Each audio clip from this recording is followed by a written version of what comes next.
Queridos, nós temos falado sobre a armadura de Deus. E do domingo para cá, eu falei sobre alguns aspectos, baseado lá no livro de Efésios, capítulo 6. Se você puder abrir o texto bíblico Efésios 6.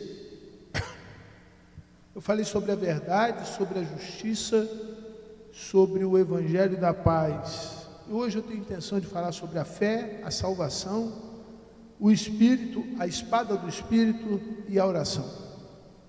Mas vamos ler o texto. Vamos pedir ao Senhor para que diante do seu propósito possa nos educar através do seu Santo Espírito. Feche os seus olhos, vamos falar com Deus.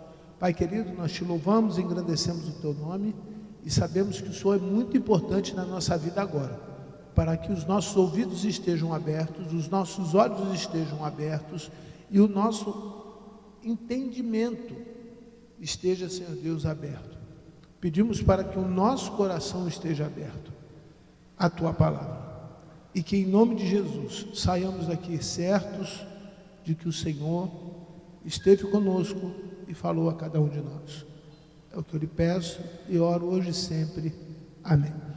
Eu vou pedir desculpa aos irmãos que com essas mudanças de tempo eu não ando muito bem da minha respiração, então de vez em quando eu vou dar uma ajuda aqui com a bombinha, tá? Efésios 6, de 10 a 18, por favor. Quanto ao mais, irmãos, sejam fortalecidos no Senhor e na força do seu poder. Vistam-se com toda a armadura. Essa expressão toda é completa. E algumas vezes nós achamos, é só uma orientação aos irmãos, que nós já temos a salvação. Todos nós temos a salvação. Por intermédio de Jesus, todos nós temos a salvação. Mas a salvação é um item da armadura. E o que o apóstolo Paulo recomenda? Que é para que eu me vista de toda a armadura. Compreenderam? Amém? Amém? Pastor, estou muito feliz que eu vou para o céu. Amém, meu irmão? Então você já tem a salvação. Mas a palavra de Deus nos recomenda que tenhamos outros elementos que cercam a salvação. Isso é fundamental. O evangelho, ele não pode ser pela metade. Todas as vezes que nós olhamos para o evangelho pela metade, nós não vamos chegar na salvação. Por exemplo, a salvação, vocês já aprenderam, é a junção de duas palavras. Quais são? Arrependimento e perdão. Vocês já esqueceram, irmãos? Eu espero que vocês não esqueçam, porque vocês vão precisar disso todo dia. Todo dia a gente vai precisar de arrependimento. O que é arrependimento? Voltar atrás de alguma coisa que você fez e que você entendeu que não deveria ter feito. Você se arrependeu. E perdão, depois de você voltar atrás e ter confessado a Deus o que você fez, que você entendeu que não deveria ter feito, você receber do Senhor o perdão. Como que isso acontece? O perdão é a margem, é o limite entre o que é santo e o que é profano, o que é bom, o que é ruim, o que é mal e o que não é mal. Todos nós sabemos que quando nós estamos nessa caminhada com Cristo, o maior desafio não é a salvação, mas é a santificação. Interessante que o texto diz que sem a santificação nós não vemos a Deus. Por quê? Porque nós temos a possibilidade de estarmos salvos por um determinado momento e depois, por não manter-nos, Apocalipse capítulo 2, versículo 17, fiéis até o fim, ou seja, não mantermos a nossa relação de arrependimento e perdão diário, nós ficarmos sem ver o Senhor. Pastor, então quer dizer que a gente perde a salvação? Não. Não, a gente não perde a salvação. Desde que a gente tenha realmente ganho a salvação. Então imaginemos se os irmãos tiverem que sair hoje do Brasil e ir para os Estados Unidos, os irmãos precisam de um documento que a embaixada americana está tendo bastante dificuldade de dar, que é um visto. É um documento para Portugal, quase impossível. E olha que era muito fácil ir para Portugal. Hoje é quase impossível.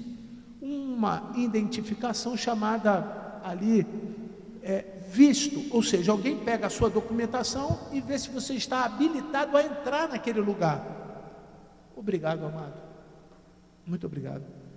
Então, Deus nos carimbou com a salvação. Mas quando nós morrermos e formos para o céu, porque esse é o destino dos salvos, é o céu, tem uma prestação de conta de cada um, que a Bíblia diz que não vai ser deixada de prestar conta. Então, existem pessoas que estão no Evangelho, entendem a salvação, porém não têm a permissão de entrada no céu.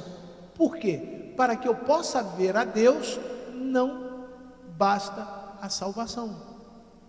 Eu preciso também ter a santificação. Pastor, mas isso vai complicar minha cabeça, porque o ladrão da cruz não teve tempo.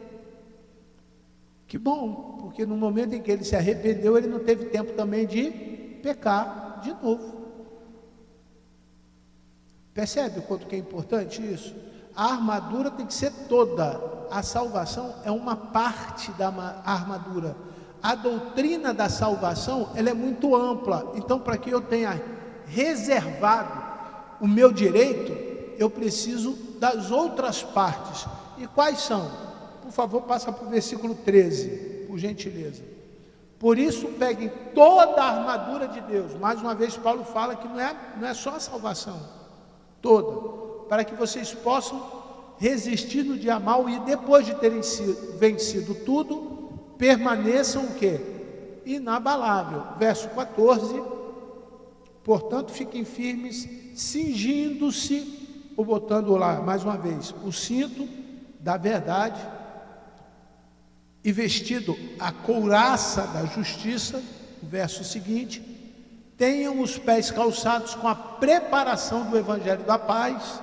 E aí nós falamos até aí, ensinamos a igreja até aí.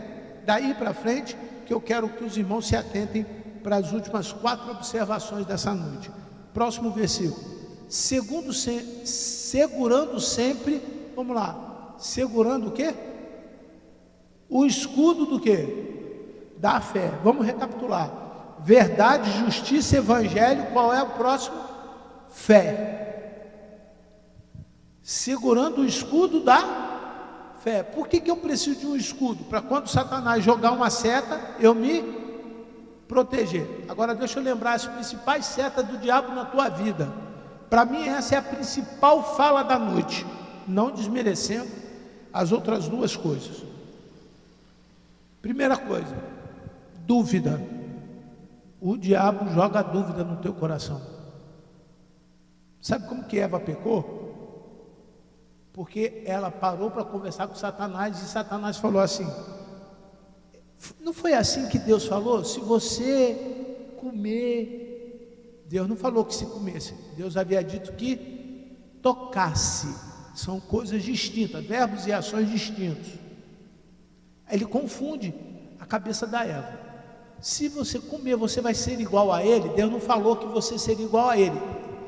Ali mais uma verdade que o diabo estava desqualificando de Deus. Deus fala que eles se tornariam semelhantes. Percebe, irmão? Em nome de Jesus. O diabo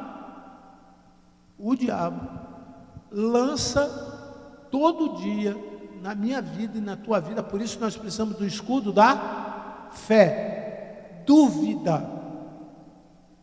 Todo dia. Todo dia. Uma certa ocasião, conversando com uma pessoa que eu considero uma pessoa muito inteligente, ele falou assim: pastor, não sei como que o senhor acredita na Arca de Noé. Eu falei, por quê? Você pode tentar me fazer desacreditar?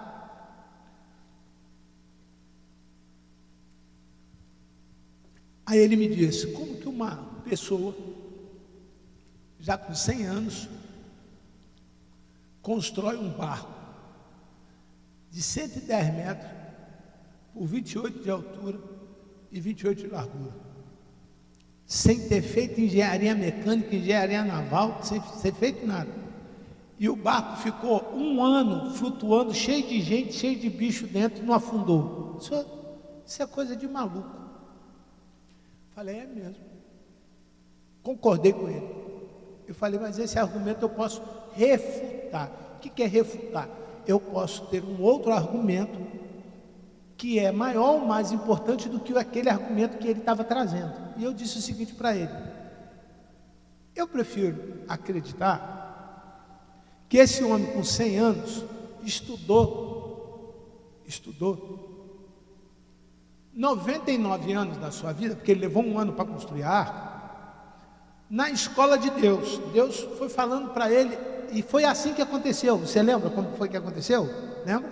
Os irmãos lembram?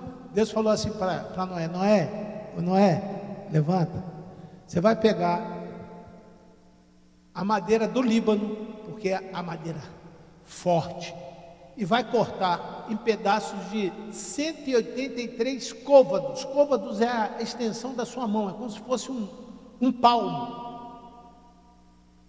E vai cortar a madeira, e vai juntando essas madeiras, porque você corta no inverno, para ela secar até o verão. Quando ela seca, ela fica extremamente resistente. E Deus foi dando cada passo para Noé para construir a arca. Aí ele: pastor, se for isso, então é mais maluquice ainda. Eu falei: mas você entendeu que é o término da arca? A arca flutuou, levou os bichos, e uma parte da humanidade foi preservada por conta da ação de Deus naquela ação. Não entende? Ele entende. Então, acabou a tua refutação. E nós ficamos ali alguns minutos conversando além, e ele queria, na verdade, lançar o quê? Dúvida. Segunda coisa que o diabo lança todo dia na sua mente e na minha mente. Por isso nós precisamos do escudo do quê? Da fé. Além de dúvida, o medo. Porque como que o diabo fez com Eva?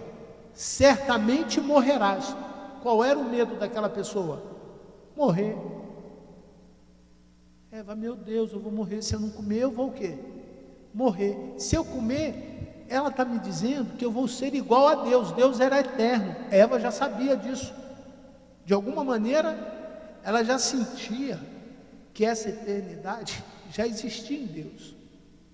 Então o diabo lançou o quê? Medo. Então qual é o primeiro elemento que destrói a nossa fé? A dúvida. Qual é o segundo elemento? O medo. O medo tem uma série de reações, né? O medo, ele paralisa você. O medo faz você diminuir a sua potencialidade, ou seja, você deixa de fazer coisas que era possível, porque você está com medo. Você deixa de fazer algo que estava nas suas mãos para fazer, você entrega para Deus e fala: não, Deus, não vou fazer isso, porque não é comigo, isso não é comigo. Você negligencia a fé. Mas aí o apóstolo Paulo está falando que eu preciso do escudo da fé, porque quando Satanás lançar a dúvida, lançar o medo, bate no escudo, e a fé protege o nosso corpo espiritual, protege a gente dos dardos inflamados de Satanás. Qual é a terceira coisa que eu gostaria de dizer aos irmãos que Satanás faz todo dia? Fake news. Eu estou usando esse termo, irmão, porque é um termo muito atual. O que é uma fake news? Uma mensagem mentirosa. Uma mensagem que não é mensagem. E quando você vai enchendo a sua cabeça de fake news espiritual, de mentiras espirituais, você se torna uma pessoa o quê? Incrédula. Quer ver um cara que vocês sabem quem é? Jesus já ressuscitou, aparece para os discípulos, atravessou a parede. Olha o que Jesus fez. Já imaginou você comendo na sua casa com os vizinhos? Jesus chega lá, ele atravessou a parede. Aí tem um senhorzinho chamado Tomé e fala para Jesus assim: se é você mesmo, me mostra o quê? Os furos da tua mão. Irmão, com todo respeito a Jesus, que eu gosto muito dele, eu plantava a minha mão na fuça de Tomé. Toma a minha mão, blau. Cara, eu tomei chicotada por você, bebi xixi por você lá naquele negócio lá, espetaram uma coroa de espinho na minha cabeça, furaram minhas mãos, os meus pés, e outra coisa, eu levei o pecado seu e de todo mundo. Você quer ver minha mão? Trazendo isso por uma analogia diária, analogia quer dizer comparação diária. Quando que nós nos tornamos incrédulos na fé? Quando nós pagamos para ver. Porque tem coisa que a gente não precisa pagar para ver. Uma pessoa que morre no pecado, ela não precisa pagar para ver que ela vai para o inferno, porque ela sabe que vai para o inferno. Mas uma pessoa que tem convivido com o Evangelho a vida inteira e não sente a alegria da sua salvação, ela está pagando para ver. Incredulidade. Então, é dúvida. Qual a outra seta? Poderia falar mais setas, mas eu separei essas três. Dúvida, qual é a segunda? Medo, e qual é a terceira? Incredulidade. Quer ver uma coisa muito prática? Quando nós damos oportunidade, os irmãos vêm aqui, não quer nada combinado. A gente não fala assim: ó irmão, quando você for lá na frente, cai. Tenha um momento de exibição, de possessão demoníaca, para a gente expulsar e todo mundo achar que a gente tem poder para expulsar o demônio. Ou então a gente combina com o irmãozinho que está aleijado, ele vem aqui na frente, ele levanta e sai andando. Nada disso. Tudo isso Deus tem poder para fazer. Amém? Amém? Você crê nisso? Crê de verdade? Se não tem nada combinado, quando acontece, por que eu tenho tanta dificuldade de acreditar? Às vezes as pessoas dizem assim: para quem é mais espiritual? Está querendo aparecer. Para quem é mais espiritual? Aqueles que cuidam da vida espiritual. A pessoa tem um dom diferente do meu. Ah lá, quer ser mais visto pelo pastor. Para quem luta contra o seu pecado, ele não quer ser mais santo do que ninguém não, mas você percebe que é uma luta diária para ter uma vida íntegra, para ter uma vida reta, para ter uma vida justa, uma vida de honestidade. Aí ele chega, o outro diz assim: ah lá, acha que é melhor do que eu. São formas de nós percebermos quanto que nós estamos incrédulos naquilo que nós falamos e ensinamos as pessoas a respeito de Jesus. Porque é uma coisa muito simples que Jesus falou: se tiver alguém doente entre vós, faça o quê? Ore. Ore. Então eu tenho alguém doente, eu preciso orar. A igreja precisa orar. Se tiver alguém triste entre vós, façam o quê? Cante louvores. Eu preciso crer nisso. Eu preciso crer que quando eu tenho a oportunidade de vir à frente para que alguém ore por mim, Deus vai agir poderosamente na minha vida. Eu preciso crer que quando a igreja está cantando, hoje o Lucas, eu fui a Tijuca com o Lucas, e ele falou: pai, eu quero te mostrar o cântico do mês que vem. Que letra maravilhosa, que música maravilhosa. Edificou a minha vida, daqui na Tijuca. Um louvor maravilhoso. Eu estava precisando ouvir aquilo ali. Aí você vai falar: ah, mas você estava triste? Não, mas se houvesse alguma possibilidade do meu coração ficar triste, eu abasteci o meu coração de alegria através do quê? Do louvor. Pastor, assim o senhor quer ser mais espiritual do que todo mundo? Irmão, então eu quero ser mais espiritual do que todo mundo. Eu quero orar e quero saber que Deus está ouvindo a minha oração. Eu quero cantar e entender que o Espírito Santo está alegrando o meu coração. Porque se eu não fizer isso, qual o motivo de eu estar aqui? Não tem motivo. Se eu não crer no que o outro está pedindo ao Senhor e concordar com aquilo que está sendo pedido a meu favor ou em favor de alguém, intercedendo com súplica por alguém que está doente, se eu não crer nisso, por que eu estou aqui? O que eu estou fazendo aqui? Quando Deus nos dá a oportunidade de cantar, quero levantar minhas mãos, quero declarar minha voz. Como que é a música? Quero levantar minhas mãos. Aí fala da voz. É a oportunidade de Deus usar o seu corpo. Quando eu não faço isso, o que eu estou fazendo aqui? Ah, pastor, eu sou tímido. Cuidado, irmão, porque a Bíblia diz que os tímidos não herdarão o reino dos céus. Eu vou mais. Os que bebem, os que adulteram, os tímidos, os homossexuais, os que prostituem, não herdarão o reino dos céus. Se não mudar o comportamento, o espírito fica limitado àquilo que eu permito que ele faça. Aí eu canto, eu quero é Deus. Mas, como? Se eu estou permitindo o diabo lançar na minha vida, qual o primeiro? Primeiro, dúvida. Qual é o segundo? Medo. Qual é o terceiro?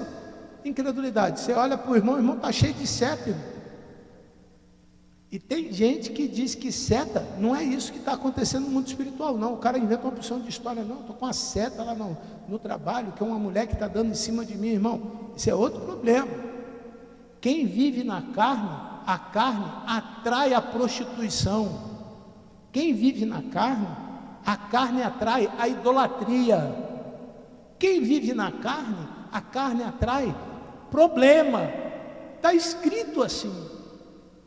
E quem vive no Espírito, abomina, quer dizer, rejeita naturalmente as coisas o quê?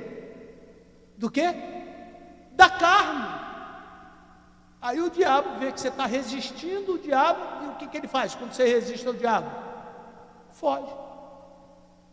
Pastor, que coisa, eu sempre li esse versículo, mas eu achava que tinha que bater uma corneta, porque igual lá no Velho Testamento, quando o povo de Israel ia lutar, e o povo de Israel tocava a corneta, é porque simbolizava a presença de Deus na vida dele. E hoje quando você toca a corneta, meu irmão, quando você ora com fé, você tem a capacidade espiritual de pedir tudo o que você quiser em nome de Jesus, e Jesus vai te atender. Exercite isso, irmão, em nome de Jesus. Vamos falar um pouquinho mais? Com a qual poderão apagar todos os dardos inflamados de quem? Poderiam ser 300, eu citei 3, mas vamos seguir verso 17. Desculpe. Usem o capacete do quê? Olha que coisa interessante. Aonde começa o seu arrependimento e o seu perdão? Na cabeça. Porque se começar no coração, você esquece, porque a emoção passa. Vou repetir. Se o arrependimento e o perdão, não, pastor, começa no coração, é só os 3 primeiros anos, passa. Mas quando o teu culto é racional, conforme o apóstolo Paulo fala, razão começa aonde? Metanoia quer dizer transformação do quê? Da cabeça. Então, a salvação precisa estar onde? Na cabeça. A salvação é a junção de 2 palavras. Quais são? Arrependimento e perdão. Precisa estar na minha cabeça. Senhor, hoje eu falei uma coisa que não devia falar. Desculpa, Senhor. E se eu falei para alguém, eu tenho que procurar o irmão ou procurar a pessoa e falar para a pessoa: me desculpe, irmão, vamos realinhar aqui a nossa conversa, porque eu fui grosso com você. Vamos voltar a nossa vida a ter comunhão, porque Jesus fala que quem é salvo busca ter paz com todos os homens. O que fazem duas pessoas brigarem? É o que está na cabeça dele. Isso é que fazem duas pessoas brigarem. Por que tantas vezes ou muitas vezes nós temos dificuldade de realinhar a nossa vida com as pessoas com quem a gente convive? Porque não tem arrependimento e nem perdão. Acaba uma porção de coisa. Tem pai que está de mal com o filho, tem marido que está de mal com a mulher, tem mulher que está de mal com o marido, tem avô de mal com a nora, porque não tem salvação.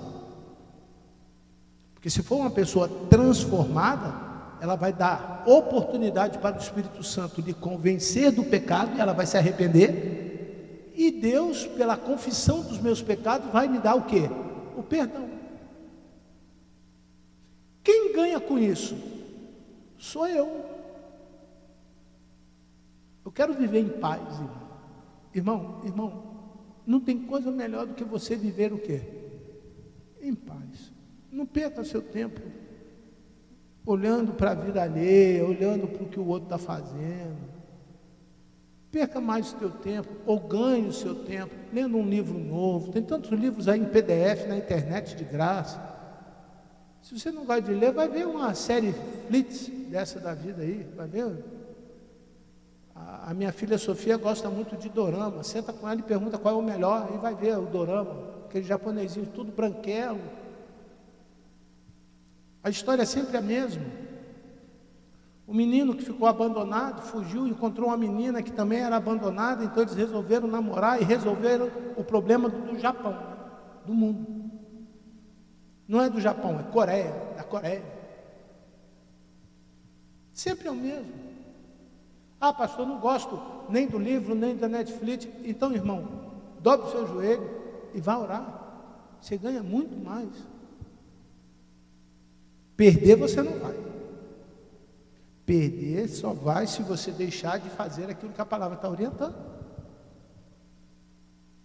Então, a expressão salvação, ela é muito ampla, mas quero seguir, porque eu já falei sobre ela. O texto diz assim: e a espada do quê?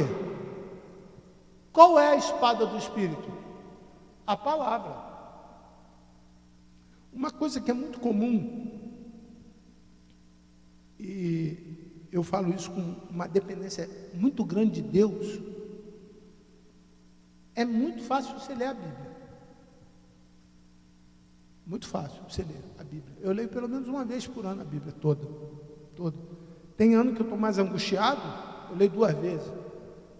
Eu me lembro que eu fiz uma cirurgia uma certa ocasião, há muito tempo atrás, lá em Petrópolis ainda, eu era pastor da igreja lá de Petrópolis, e assim que eu entrei, eu comecei a ler o Novo Testamento. Quando eu cheguei no livro de Apocalipse, quem eram as enfermeiras? Eram freiras.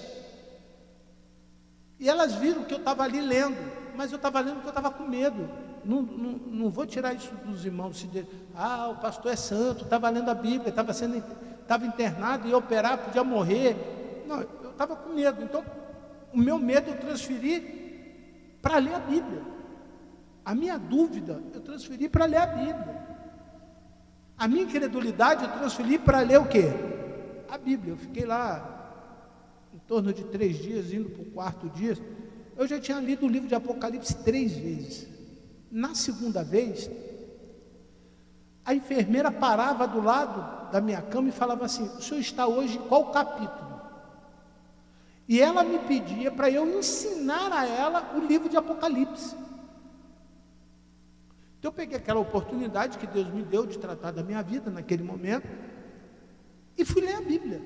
E Deus deu a oportunidade de eu ensinar o livro de Apocalipse para aquelas pessoas que estavam lá. No último dia, irmãos, elas não queriam nem que eu fosse embora. Não, pastor, o senhor não pode ir não, nós paramos no capítulo 17, e a besta, pastor? Falei, a besta, pergunta o padre, o que vai acontecer com a besta? Qual é a tua experiência com a Bíblia, meu irmão? Experiência com a palavra. Qual é? Não é de carregar a Bíblia de um lado para o outro, não. Eu me recordo que eu saí da casa do irmão Francisco e peguei uma rua errada, descendo da Coroa, e caí numa boca de fumo. Abaixei os meus vidros, meu carro preto, abaixei os meus vidros, e o carro preto é preto, porque eu não quero que quem está do lado de fora veja quem está do lado de dentro. Abaixei os vidros, estávamos eu e o Lucas. E os meninos saíram lá daquele lugarzinho onde que fica com as armas, apontado para mim e disse assim: o que o senhor quer aqui? Aí o mais velho falou assim: ele é pastor lá da Coroa. Eu falei: opa, já achou o que eu sou. Mas o maiorzinho que falou isso ficou sentado, e o outro menorzinho com o fuzil veio até o carro e falou assim: você é pastor mesmo? Cadê sua Bíblia? A pergunta do rapaz. E aí naquele braço que fica, o apoio de braço do meu carro, tem uma biblinha desse tamanhozinho assim, ó, pequenininha. Eu tirei a Bíblia e mostrei a ele. Ele não ficou feliz e falou assim: você é pastor mesmo? Cadê tua carteira de pastor? Eu falei: meu Deus do céu, daqui a pouco ele vai fazer aqui um concílio, ele vai me perguntar tudo. Sabe por que ele estava fazendo isso? Porque no final ele falou assim: minha mãe é da Assembleia de Deus, eu sou afastado, e eu queria ver mesmo se o senhor era de Deus ou se o senhor não era. Olha que coisa. O mundo vê autoridade na tua vida quando você é de Jesus. Mas não é porque disseram que você é da igreja tal, da igreja tal, da igreja tal, não. É porque eles sabem que você tem a Bíblia, o Espírito, a espada, aleluia. E quem nos guarda é a espada, porque Satanás sabe que quando nós empenhamos a nossa força na espada, quando nós tiramos a nossa espada, não tem nada nem ninguém que possa nos vencer.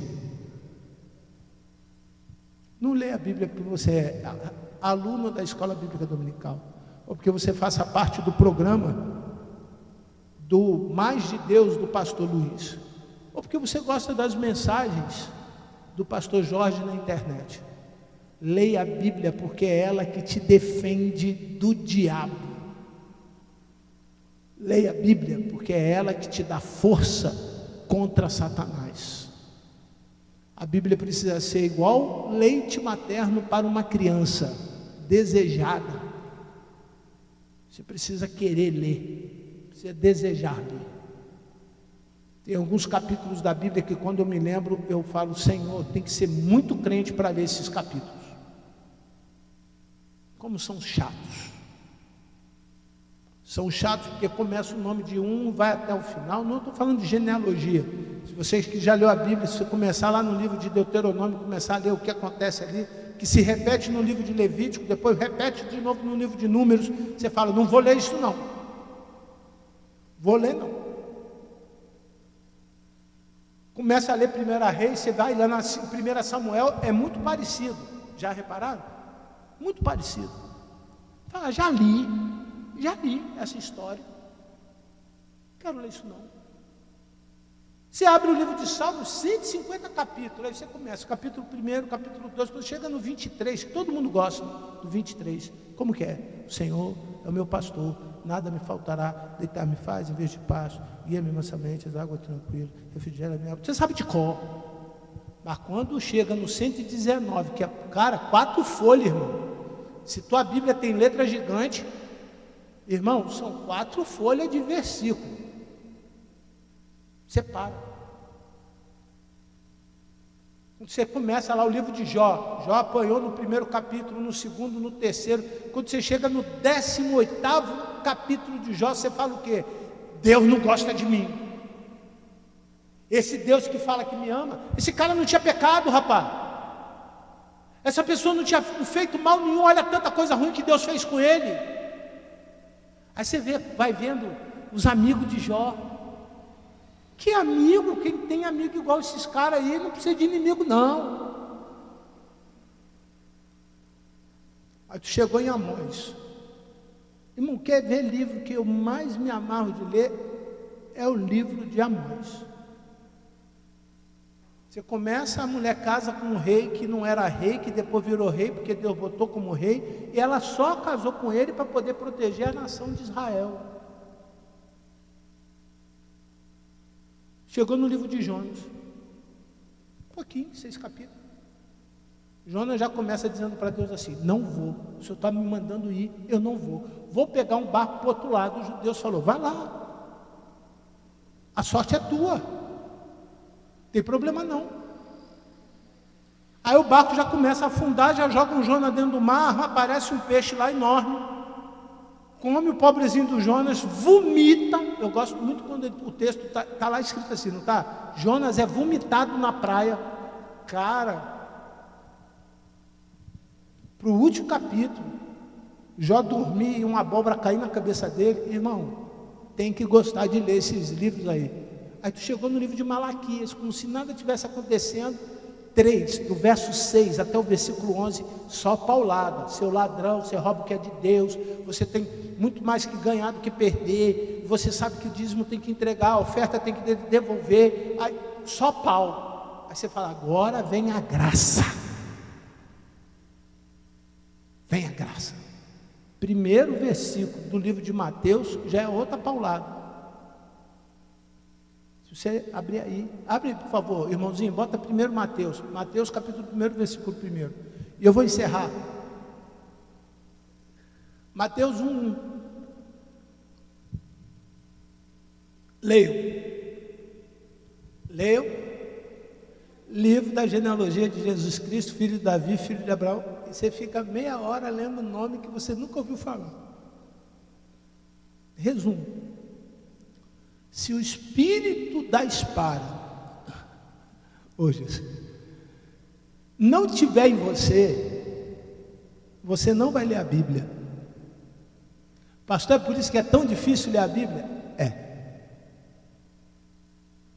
Fora os dardos inflamados. Qual é o primeiro? Dúvida. Qual é o segundo? Medo. Qual é o terceiro? Incredulidade. É difícil. É difícil. Finalizo, amados. Minha conclusão. Lá o verso, Efésios 6, versículo 17. Efésios 6, 17. Usem também o capacete da salvação e a espada do Espírito, que é a palavra de Deus. Versículo 18. Finaliza. Orem todo o tempo no Espírito, com todo tipo de oração e súplica, e para isto vigiem com toda perseverança e súplica por todos os santos. Qual é o elemento indispensável na armadura de Deus? A oração. Orem mais, irmãos. Mesmo que você pode estar achando que já ora muito, ora mais um pouquinho. Você pode estar achando que ora muito, ora mais um pouquinho. Ora mais, irmão. Não vai fazer mal nenhum. Pai querido, em nome de Jesus, abençoe a tua igreja. E muito obrigado, Senhor Pai, porque o Senhor nos dá condições de tomar toda a armadura. E se caso estiver faltando algum desses elementos na vida da tua igreja, na minha vida, me ajude, Senhor Deus, a adquiri-la. Em nome de Jesus. Que a graça, a paz, o amor de Deus o Pai, a comunhão e a consolação do teu Santo Espírito se façam presente neste lugar hoje, para todo sempre. E toda a igreja diga...